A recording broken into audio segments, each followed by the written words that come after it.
Equation को हम लोग कैसे बैलेंस करते हैं। अब इसके बाद जो है वो हम लोग को देखना है कि किसी भी केमिकल इक्वेशन को ज्यादा इंफॉर्मेटिव बनाने के लिए हम लोग क्या कर सकते हैं।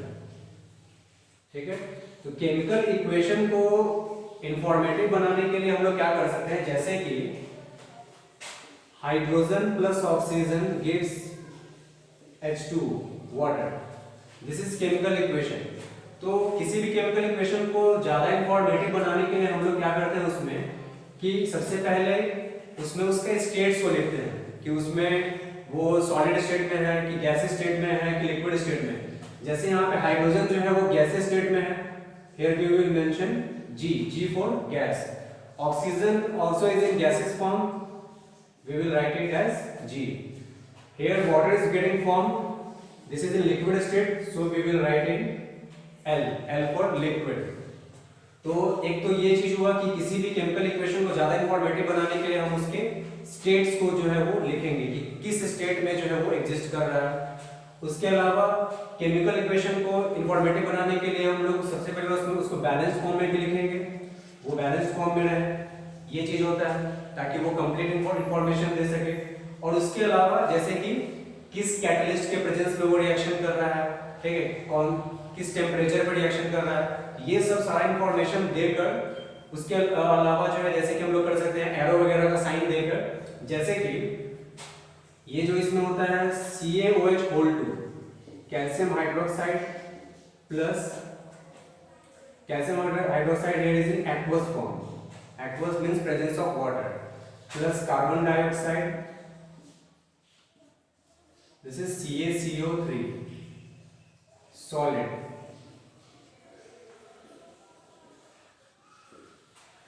Here downward arrow is representing formation of precipitate. Precipitate means insoluble substance. Insoluble substance का मतलब हुआ वो चीज वो सॉल्यूशन में नीचे जाकर सेटल डाउन कर जाएगा, तो इसीलिए डाउनवर्ड एरो से हम लोग दिखाते हैं प्रेसिपिटेट को, insoluble substance को। ठीक है, तो downward arrow represents formation of precipitate.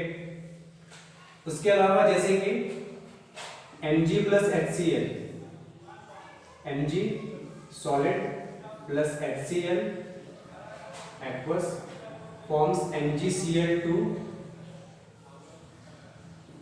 plus H2। तो यहाँ पे हाइड्रोजन गैस जो फॉर्म हुआ है इसको हम लोग ऐसे अपवर्ड एरो से दिखाएंगे। Upward arrow represents formation of gas, release of gas. तो ये सब काम जो है वो हम लोग कर सकते हैं किसी भी केमिकल इक्वेशन को, रिएक्शन को मोर इंफॉर्मेटिव बनाने के लिए। उसके फिजिकल स्टेट्स को हम लोग मेंशन कर दें, उसके अलावा फॉर्मेशन ऑफ प्रेसिपिटेट अगर हो रहा है तो उसको डाउनवर्ड एरो से दिखा दें, अगर उसमें फॉर्मेशन ऑफ गैस हो रहा है तो उसको अपवर्ड एरो से दिखा सकते हैं। अब जैसे कि उसके अलावा होता है इसमें कि नाइट्रोजन गैस है, हाइड्रोजन गैस है, ये रिएक्शन जब करता है तो आपस में बनता है, ये बनाता है ammonia which is also in gaseous form. ये होता है जिस कैटलिस्ट के प्रेजेंस में उसको हम लोग बोलते हैं Fe आयरन। तो यहाँ पे आयरन को हम लोग यूज कर रहे हैं इन फॉर्म ऑफ कैटलिस्ट, इसको हम लोग आयरन को कैटलिस्ट के फॉर्म में यूज कर रहे हैं, तो यहाँ पे आयरन का प्रेजेंस जो है वो हम लोग दिखा देंगे। तो ये चीज है, यहाँ पे कैटलिस्ट का अगर प्रेजेंस अगर है तो उस चीज को हम लोग दिखा देते हैं।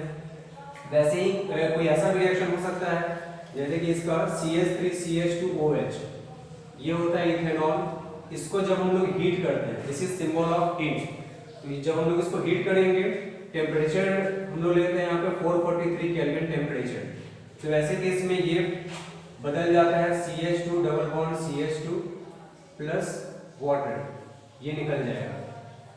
तो ये चीज होता है, यहाँ पे हम लोग टेम्परेचर को मेंशन किए हैं, तो ये चीज हो जाता है। तो इसी तरह से किसी भी केमिकल इक्वेशन को, किसी केमिकल रिएक्शन को अगर हमको ज्यादा इंफॉर्मेटिव बनाना है तो these are some methods that we can do to make any information more and any chemical reaction more informative.